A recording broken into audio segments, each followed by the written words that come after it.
Big lumbering behemoths of metal and you get to fix them up? Yes please. Or at least, that's what I thought at first.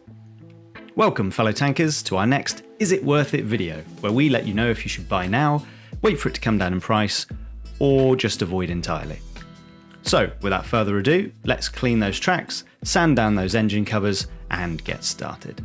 I'm Chris Westwood, and this is Tank Mechanic Simulator, Is It Worth It?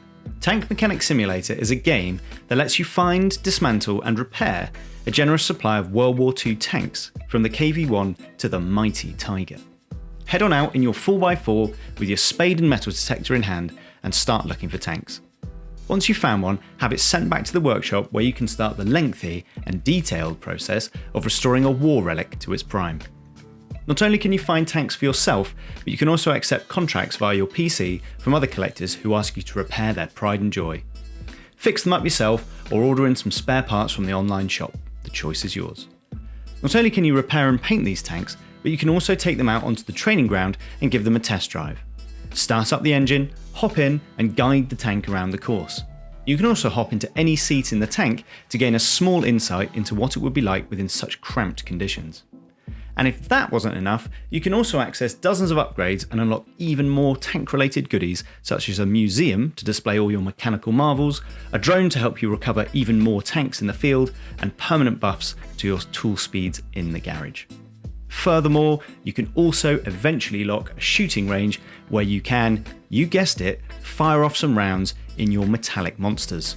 Have fun!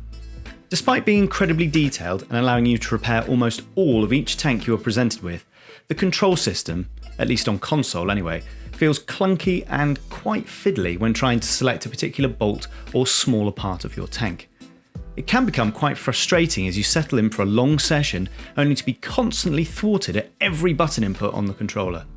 This stretches into the other parts of the game too, and is most notable in the tank reclamation part of the game, which I was looking forward to the most, as again the controls feel heavy and clunky to the point that the whole process begins to feel quite frustrating.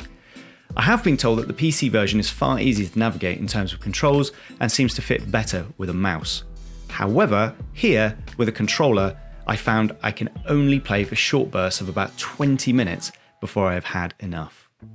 Secondly, this version of Tank Mechanic Simulator on console seems a little further behind in updates and support compared to its PC counterpart, with the latter gaining a whole host of new tanks, settings and quality of life updates that are yet to reach the console version. For this reason, I would strongly recommend picking this up on PC if you can. The biggest positive has to be the detail in which you can repair and rebuild your collection of metal monsters. The different tool types available, the chance to jump into the different seats of the crew and repair from there, all make the experience as immersive as possible.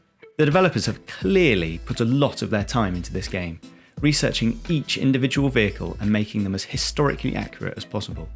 For a fan of armoured vehicles, it is a lot of fun to be able to fix, paint, display, shoot, and drive them all within a carefully constructed garage setup.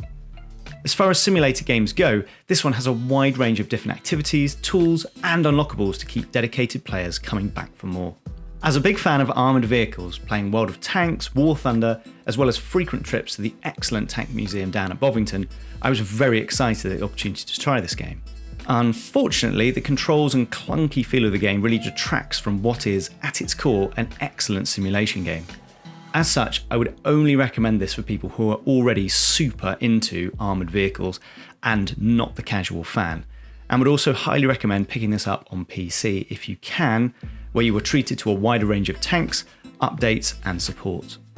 Although priced around £15, which is pretty good value, I would suggest keeping an eye for when this game appears in the sales, which quite often it does, before taking a punt. Oh, and did I mention you should get this on PC? That's all from me. If you enjoyed this video, why not hit that like button and remember to subscribe to stay up to date with everything gaming exploits. I've been Chris Westwood, and this was the closest I'll ever get to my tank-filled dreams. See you next time.